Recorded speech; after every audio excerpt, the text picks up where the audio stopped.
Hi guys, it's Miss Debbie with the Appomattox Regional Library System, coming to you with one of our latest take-home crafts. This month we're going to do a rainbow unicorn, and to start with you're going to want to cut out all of your templates. We have 2 templates for flowers, a unicorn horn, a head, and 2 templates for the ears, both the inside and the outside. Once you have all your pieces cut up, go ahead and glue the pink part of the ears onto the white part of the ears, and that'll make your unicorn ears.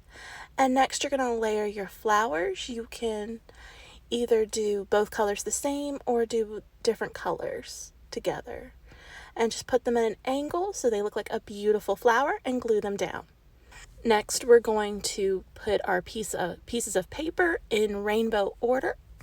So red, orange, yellow, green, blue, and purple. And then we're going to glue them down onto our unicorn's head.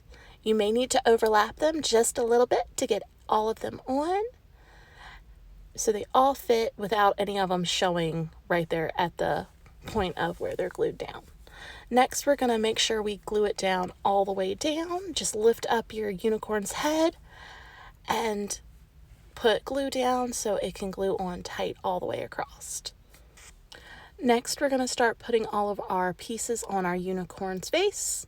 So we're going to put our horn down, our ears, leaving a little bit of room for the flowers, and then finally gluing our flowers down.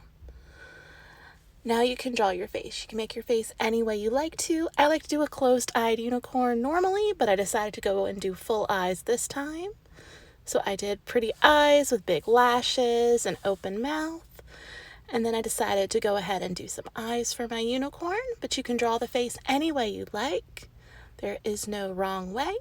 And once your face is on, go ahead and glue a little heart on and you're completely done.